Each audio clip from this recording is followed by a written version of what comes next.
शुक्रिया अज़हर, आपसे हम मज़ीद भी इस बारे में जानते रहेंगे इमदादी कार्रवाइयों के हवाले से। डॉक्टर साहब, आपने भी देखा कि बहुत अंधेरा है जिस मकाम पर ये गिरा, एक निवाही गांव है इस्लामाबाद का, लेकिन आबादी कुछ थी, कुछ घरों को भी नुकसान पहुंचा और उनके कुछ रिहायशी जो हैं उनको भी नुकसान पहुंचा है, लेकिन रिहायशी ज़्यादा मुतासर नहीं हुए।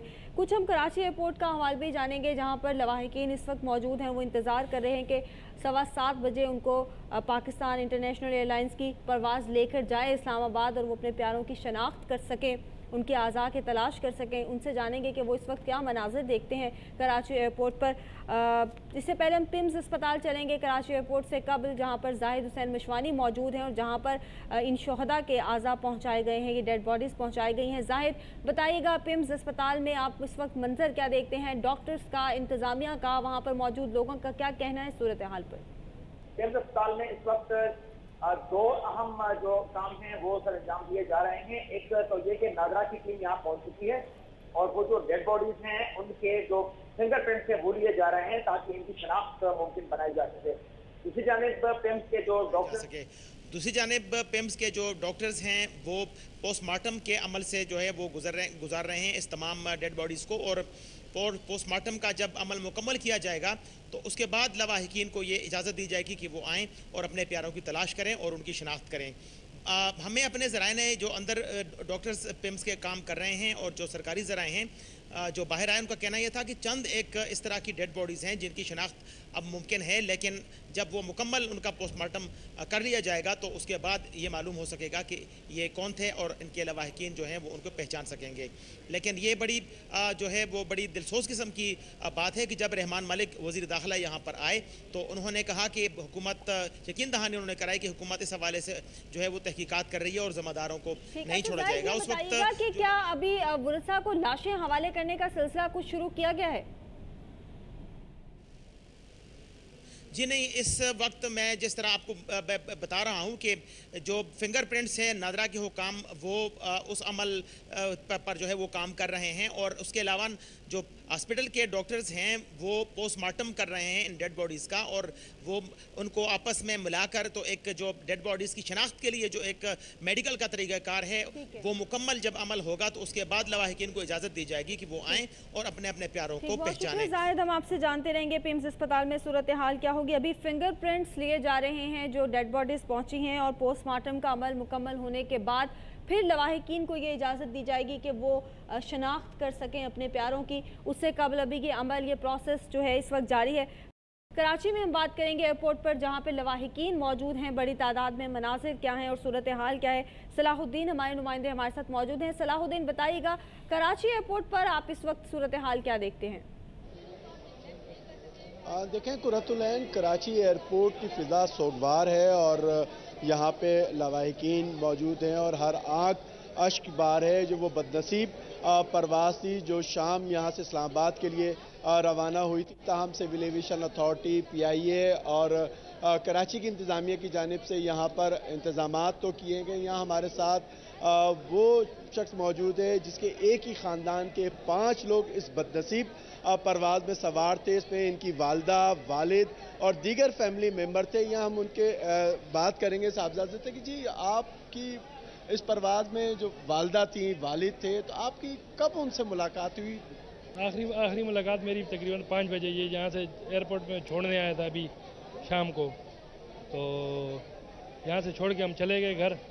तो घर में जो है न्यूज़ देखी तो वहाँ पता चला कि भाई ये आज तो 5 थे। कौन कौन? एक भाई था छोटा, भाभी थी, एक भतीजी थी और माँ बाप थे 2, तो 5 बंदे थे। इस्लामाबाद से कहीं और? इस्लामाबाद से बटल जा रहे हैं। अच्छा, मानसरा।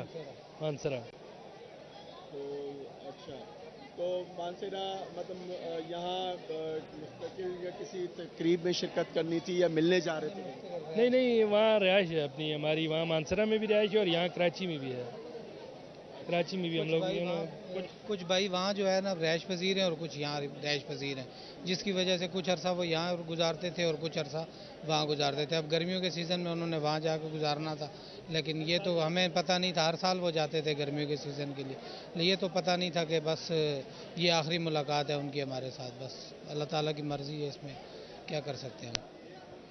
जी हाँ, देखिए यहाँ ये गुस्सा हमारे साथ मौजूद थे जो वो बदनसीब परवाज़ में कि जो इनके वालिद, वालदा, भाई और दीगर फैमिली मेम्बर थे। इसी तरह से और भी यहाँ हमने जो गम की दास्तान देखी, हमने देखा जो फैमिली मेम्बर वर्षा हमारी उनसे बात हुई तो यहाँ उनका यही कहना था कि बाज़ लोगों का कहना था कि किसी ने शादी में शिरकत के लिए जाना था, किसी ने वहाँ इस्लामाबाद रुक के दुबई जाना था रोज़गार के सिलसिले में। यहाँ देखा कि फ़ज़ा अभी तक सोगवार है और यहाँ जो हर आँख अशबार है। दूसरी बात हमने देखा दीगर जो दूसरे मुसाफिर, दूसरी परवाज़ों के जो मुसाफिर थे वो भी यहाँ आके उनसे इज़हार हमदर्दी कर रहे हैं, उनके गम में बराबर के शरीक हैं। यहाँ सियासी जमातों से ताल्लुक़ रखने वाले लोग यहाँ पर पहुँच गए थे। मुत्तहिदा कौमी मूवमेंट के सलाहुद्दीन, हम वक्तन फ़वक्तन आपसे कराची एयरपोर्ट की सूरत हाल जानते रहेंगे। काफ़ी यहाँ पर हमें दिक्कत आमेज़ मनाजिर नज़र आ रहे हैं। डॉक्टर साहब, लवाहिकीन यहाँ पे मौजूद हैं। 7:15 बजे का टाइम है फ़्लाइट का, लेकिन अब से ही वो यहाँ मौजूद हैं कि किसी तरह से ये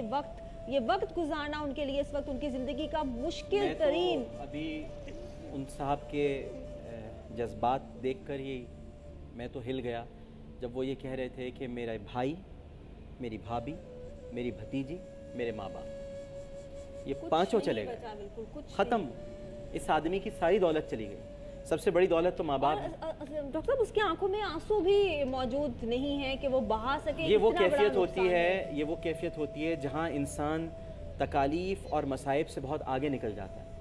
और मैं अभी थोड़ी देर पहले आपसे कह रहा था कि जब खुदा तकलीफ देता है तो फिर उससे निमटने का हौसला भी देता है। ये देखिए आप कि उसमें कितना हौसला था इस वक्त कि वो, आप सोचें थोड़ी देर के लिए, माँ बाप भी गए, भाई भाभी और छोटी सी भतीजी। डॉक्टर साहब, ये सोचना भी बड़ा मुश्किल है इस वक्त और बड़ा मुश्किल है अपने जज्बात पर काबू रखना भी हम सब लोगों के लिए। लेकिन हमारा ये फ़र्ज़ है कि हम आपसे बात करते रहें, आपसे गुफ्तगू करते रहें और जो भी सूरत हाल है वो हम आपके साथ शेयर करते रहें। इस वक्त पूरी कौम को आपकी दुआओं की ज़रूरत है। हर उस घर में जहाँ पर ये सानिया पेश आया है, हर आँख अश्कबार है और सब लोगों को आपकी दुआओं की ज़रूरत है।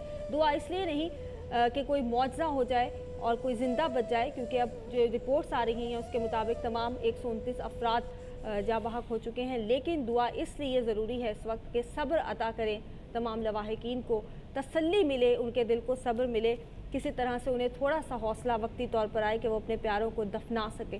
इस बारे में डॉक्टर साहब भी मौजूद हैं, डॉक्टर आमिर लियाकत हमारे साथ, और मैं कुरतुलैन हसन भी आपके साथ मौजूद हैं। एक ब्रेक लेंगे और ब्रेक के बाद हेडलाइंस के साथ एक मरतबा आपको फिर ज्वाइन करेंगे।